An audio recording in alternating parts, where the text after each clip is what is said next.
सूरतु शम्स मक्किया, इसमें 15 आयतें हैं, रुकू एक है।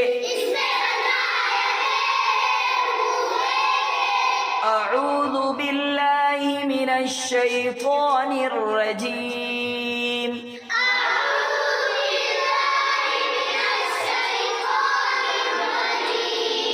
बिस्मिल्लाहिर रहमानिर रहीम,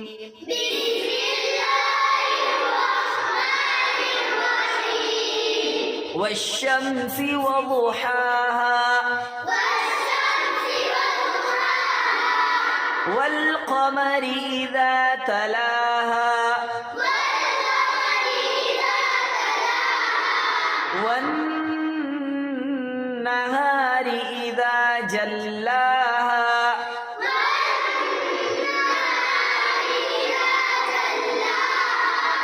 वल्लैलि इज़ा यग़शाहा,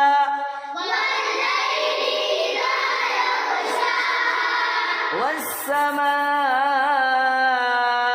वमा बनाहा,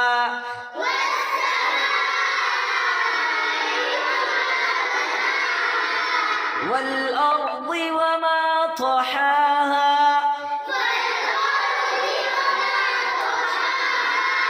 ونفس وما سواها،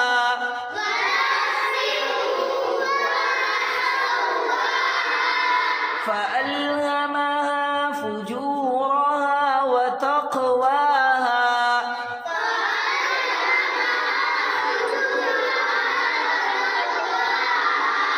قد أفلح من زكاها،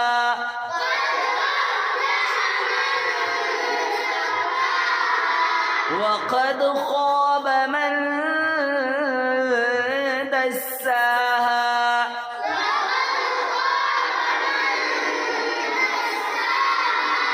كذبت ثمود بطغواها،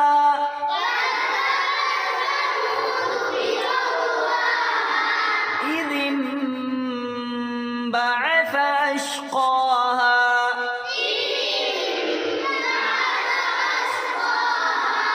فقال لهم رسول الله ناقة الله وسقياها،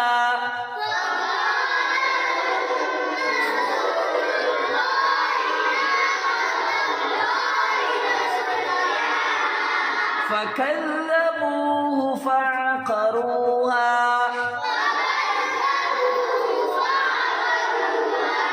فدمدم عليهم ربهم بذنبهم فسواها،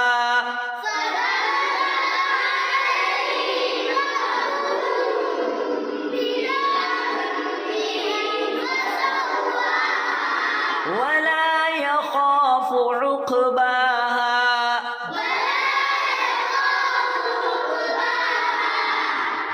इस तरीके से पूरी सूरत को याद करना है, ठीक है? किस किस को याद है अभी?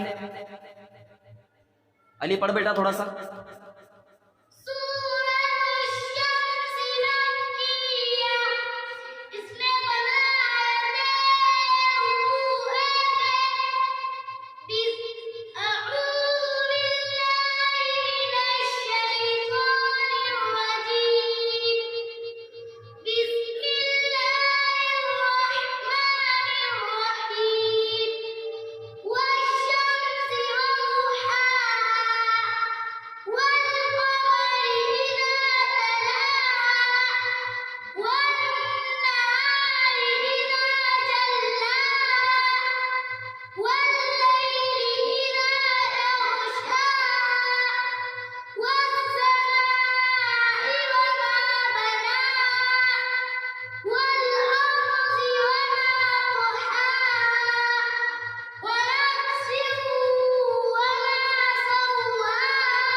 बॉस माशाल्लाह, बहुत बढ़िया, ठीक है। कल हमने कौन सा कायदा पढ़ा था?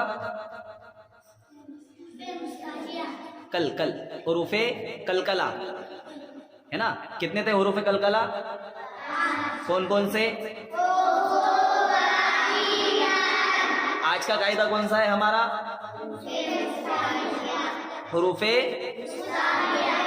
मुस्तालिया कितने हैं? कौन कौन से?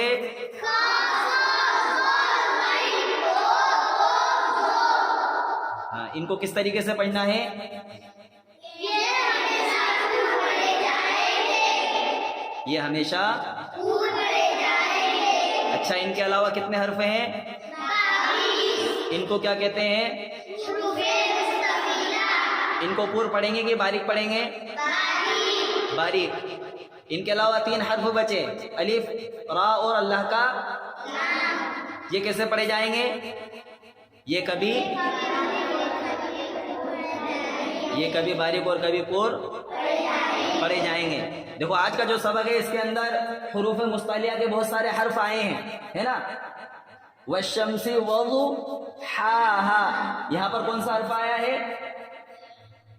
ज़ाद, है ना। इसी तरीके से वल्लैली इज़ा यग़शाहा, यहां पर कौन सा हर्फ आया है? गईन, है ना। तो ऐसे ही हमने पूरे हर्फ को इसके अंदर पूरे सबक के अंदर देखना है कि कहां कहां पर हुरूफ मुस्तालिया का हर्फ आया है और उसको पूर्व पढ़ना है। कैसे पढ़ना है पूर्व कैसे पढ़ेंगे? मुंह भरकर। कैसे पढ़ेंगे पूर्व? मुंह भरकर। ठीक है, पढ़ेंगे।